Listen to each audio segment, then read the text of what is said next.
Welcome to the Rock Fight, where we speak our truth, slay sacred cows, and sometimes agree to disagree. This is an outdoor podcast that aims for the head. I'm Colin True, and today Kyle Frost is back with us to talk about the big battle that took place in the ultra running community earlier this fall, and maybe another topic or two. But first of all, Kyle, what's up, man? Thanks for coming back to the show. It is great to be back. I'm not feeling the enthusiasm, you know? We can try that again. No, I'm kidding. But hey, man, very happy to be back. You're very happy because you're going skiing this weekend. That's what you're happy about.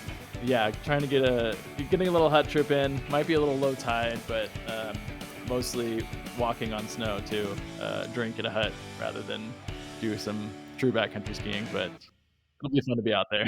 Well, last week for your website and newsletter, you wrote about the big battle that took place this past fall between the Whistler Alpine Meadows, which is a 100-mile ultra that's hosted by well-known runner and race director Gary Robbins, and UTMB, a well-funded and growing series of global ultras that has grown out of the prestigious Ultra Trail du Mont Blanc Ultramarathon. I think I got all that right. So this was sort of the topic du jour. I think it definitely bled outside of the ultra and the running community, given some of the players involved. But before we kind of get into the controversy, let's get into the controversy. What's the high level overview of kind of what happened and what was interesting about this from your perspective? Yeah, I'll give like a pretty quick overview because there's a lot of detail here and a lot of timelines provided by both sides where, there's like a lot of stuff under NDA and like Gary has a timeline, UTMB has a timeline. But the long story short is that last year, after a very successful 2022 event, Whistler Alpine Meadows ran into some permitting issues with Vail Resorts / Whistler regarding new permitting requirements, potentially some adjustments to how they were doing their health and safety planning. And basically what happened was that they weren't allowed to promote the event until those things were ironed out. That stuff was not going to get ironed out in a manner that Robbins felt that, they were going to be able to sell their event in enough time. And so they canceled Wham! Big blog post about why it was permanently canceled, not returning.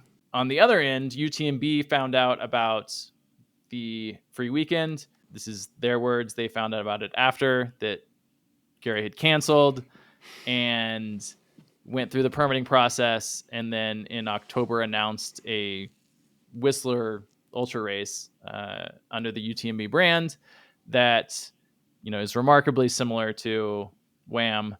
And of course, the trail running community kind of went wild. Especially up there in Canada, man. They are a pretty tight-knit crew. Yeah, and so the community basically came out in support of Gary, pretty upset that what from the outside appears like UTMB kind of pushed out a locally run race and an extremely well-liked and well-loved personality in the community. So that's kind of the general timeline. Where does your interest in this fall, right? Because, it's definitely kind of a bummer if you're a fan of Gary's races or whatever. But, what is it about this that was intriguing to you? I don't know. I don't know Gary besides as someone who knows him from being in the ultra community and that kind of stuff. I've never run a UTMB race, although I did sign up for one a couple weeks before all of this went down. So I'm doing Desert Rats in April. My main interest is it seems like there's a bit of a conflict between kind of where ultra running has been in regards to, grassroots organizers, smaller races, like a very local, community oriented feel, and the growth of UTMB, particularly over the last several years and their partnership with Ironman and how UTMB has become a brand, and then they started acquiring races, and then those races became the only ways to qualify for the World Championships in Chamonix. And a lot of this is very similar to how Ironman grew over time. In general, I think what's interesting is, can UTMB grow in a sustainable way and maintain like brand, not brand awareness, but like a positive representation of the brand by making these kinds of decisions. So this is like it's the case of the big, and using air quotes on the camera here because it's it's talking about the ultra running community, but still it's kind of the big entities kind of squashing back the local grassroots race, right? I It's mean, it's basically what it essentially boils a down perfect to. storm of terrible PR because Vail's involved, Ironman, who's a partner and a minority shareholder of UTMB is involved, and then UTMB, is playing right into the massive growth over the last couple of years and monopolizing of the ultra community. So, all right. So the Vail Ironman of it all, like, what is there really to be concerned about, right? Consolidation happens all the time. I mean, I understand that it's a PR perfect storm for those in the know, but is it really a problem for, runners in general, but definitely elite runners, the people who want to go to these UTMB events? Most participants won't know any better, as long as the events are there to run. I mean, if all of a sudden there's attrition and there's fewer events, then people will notice that. But as long as they're there, supported with volunteers and well-stocked aid stations, and beer at the finish line, what's actually at stake? I mean, I think I might agree that this disproportionately affects elites, but the brand perception is super important because people want to run at UTMB, like UTMB championships in Chamonix, whether you're an elite or not. Like that is like the pinnacle of a life of trail running and ultra running for a huge number of people at all levels. And the only way to do that is by collecting running stones, which you collect by running UTMB events. And if people have a poor perception of the brand, then Right. Chamonix loses a little bit of its shine and, they go off and run other events. There's a ton of other events even in Europe that are beautiful and incredible and all that kind of stuff that aren't UTMB, but UTMB occupies so much of the headspace of, it is the Everest of, No, all you're of those. right, man. It's beyond that, and this is where almost, and to your point of what your concern is it almost too much power? Because I've talked to people who've been there who aren't runners, who just have been in Chamonix on UTMB weekend because it's like everybody talks about, outdoor retailer was great because we got the whole tribe together. It's like, no, this was the actual gathering of the tribe, because there'd be like kayakers and freaking skiers and mountaineers there, but they're like, hey, we're in town for UTMB, which is this ultramarathon.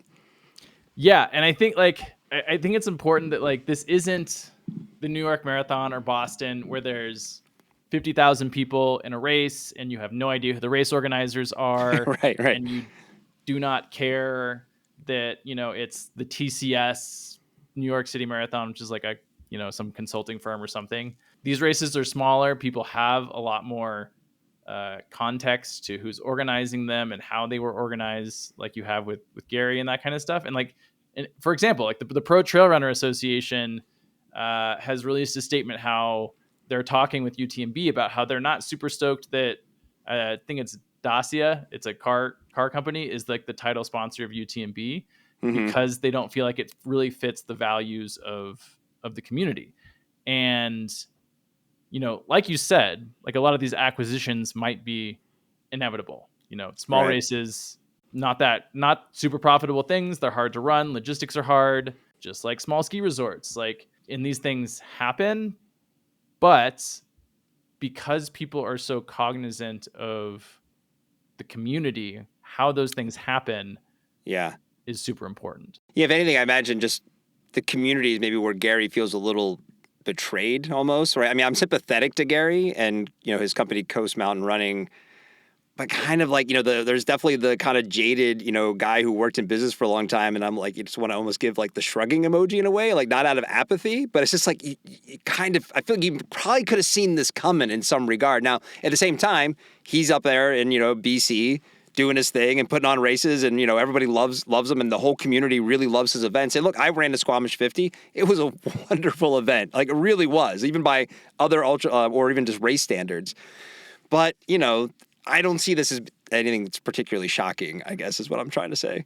I'm not sure if I see it as shocking. I don't know if I'm willing to shrug it off. Yeah, that was rude. I take that back. Sorry, Gary. I shouldn't have said shrug.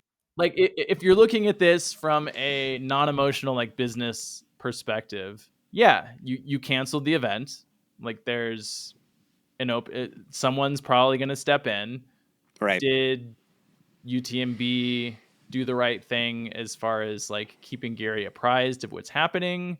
was there probably some intentional or, probably Withholding of intentional information. lack of communication Yeah, about what was right. going on? Yes, probably. Yeah. But if you look at it from like Vail Resorts perspective, they'll say, hey, you left for whatever reason. Like maybe Vail pushed them out with unreasonable permitting things. We don't really know.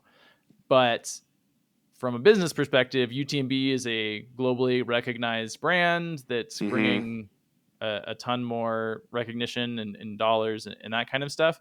That if you're going to establish a partnership for an event like this, probably makes more sense to be UTMB than Wham. Nothing against Wham, but like I said, it's how you go about these things that matters, and they did not go about it in a great way. Well, you also described the situation and the fallout as potentially an ideological battle for the heart of the sport, right? So that's a pretty bold statement. Why do you think that's the case? Yeah, I mean, I spoke with Doug Meyer, who runs a running tour company out of Chamonix called Run the Alps, and also wrote a book about the history of Chamonix. And he likes to call ultra running a soul sport, like surfing or climbing. And yeah, I take issue with that. Yeah. I'm just kidding. I don't. Go ahead. And like those sports, running and particularly ultra running has like this really strong emotional connection to what you're doing. Like there's a lot of people that get more out of it than, running fast times and, trying to get PRs and those sort of things. That's really not what it's about. And so anytime there's a threat to something that might affect how you like feel like personally about, what you're doing or, your sport in general that you're so connected to, there's going to be a huge pushback. And I feel like there's this strong connection is tied right now, or has been for a long time, to like local race organizers, grassroots organizations, a fairly small community. Most of these races are a couple hundred people, particularly in the US where we can't really have larger size races in a lot of places. And UTMB consolidating things is a threat.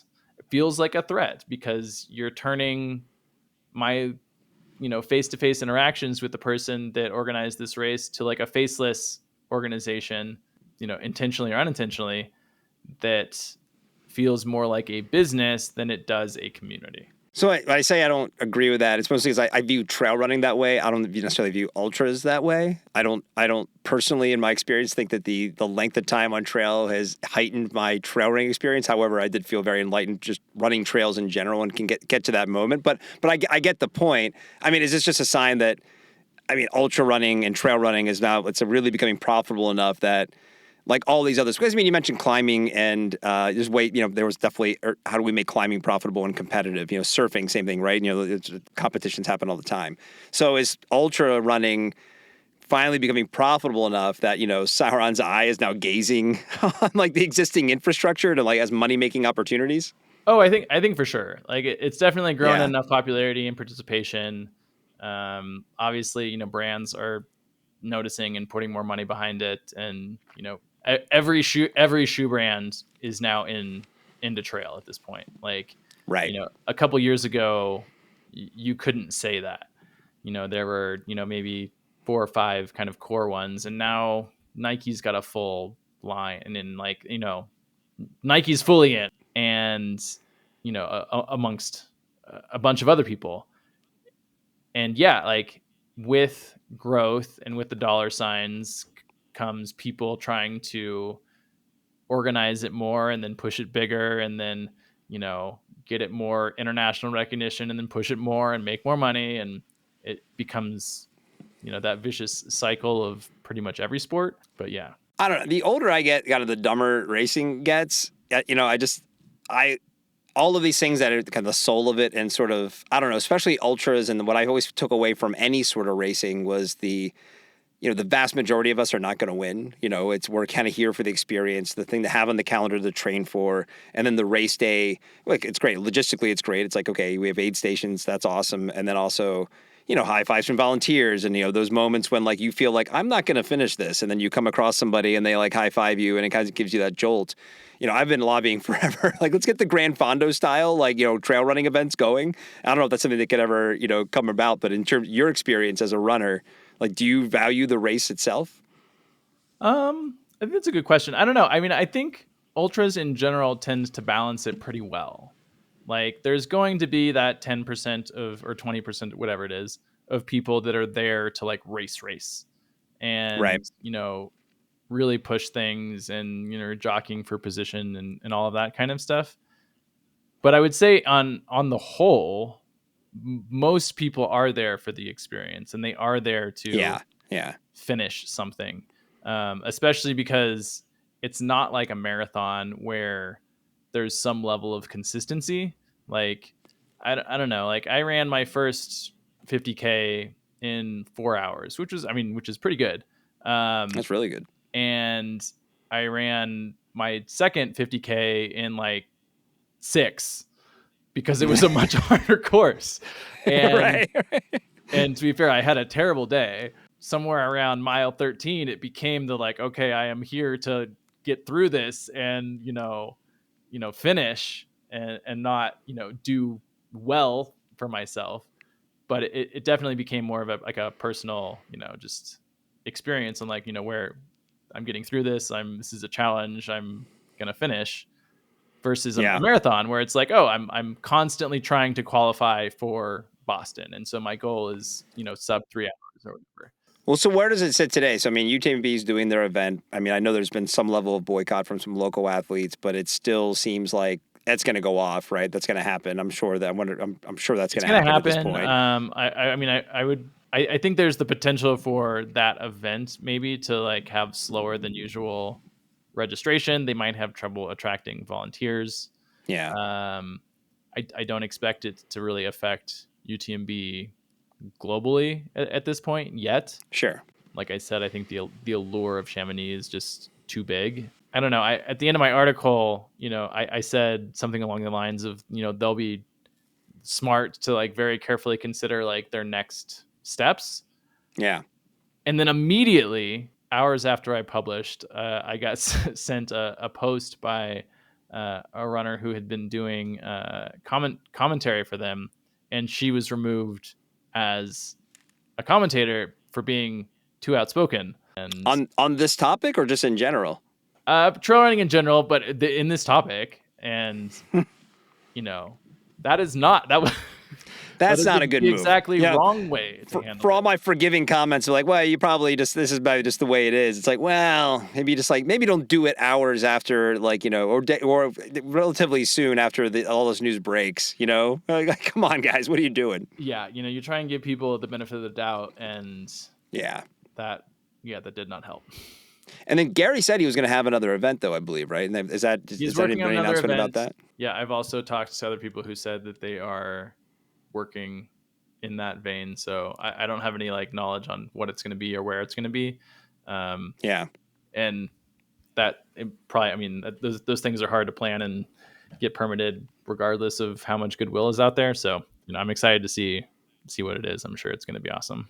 All right, man. Well, we'll keep an eye on it. Definitely, as things come in this next summer, these things are definitely going to start happening. We should touch base on it when they come around. While we're on the topic of endurance sports, did you see the news about Strava this week? A new feature in the old Strava app?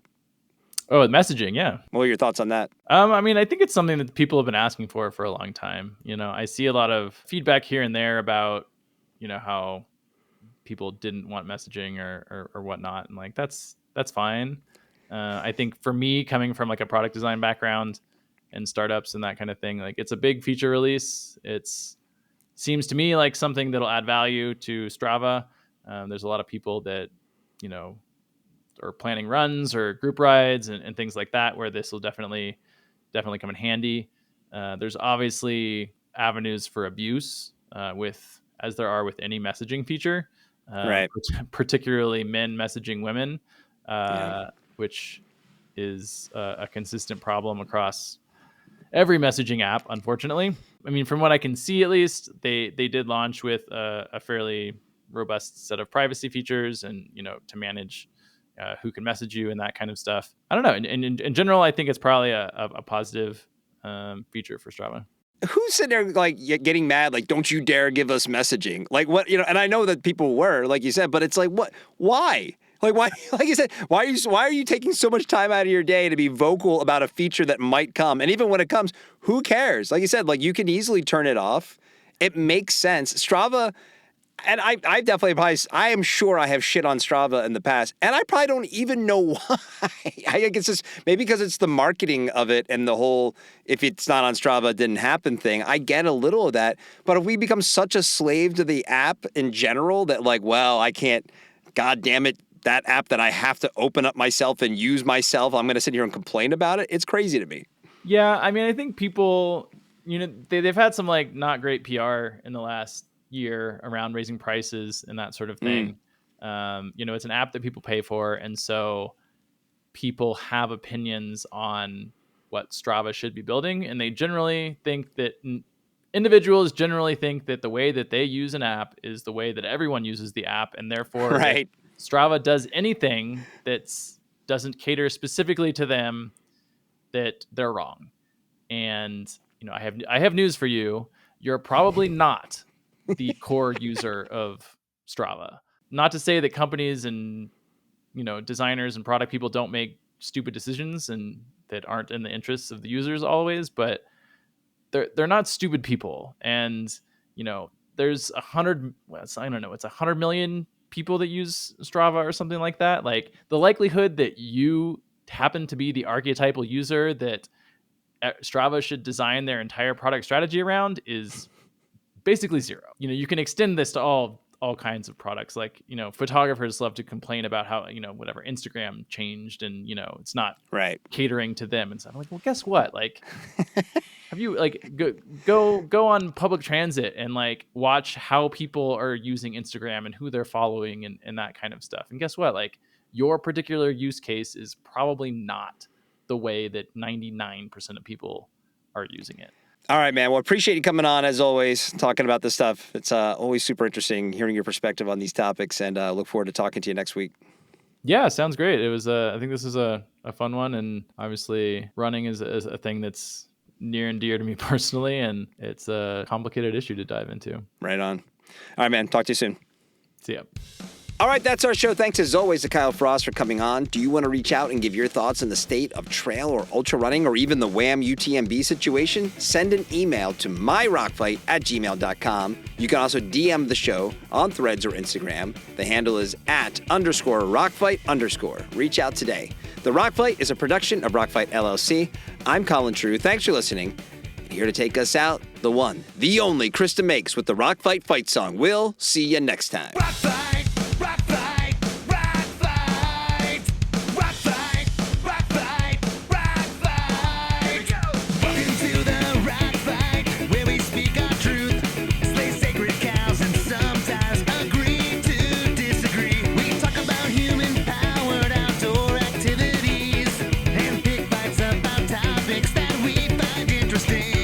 Like popcorn.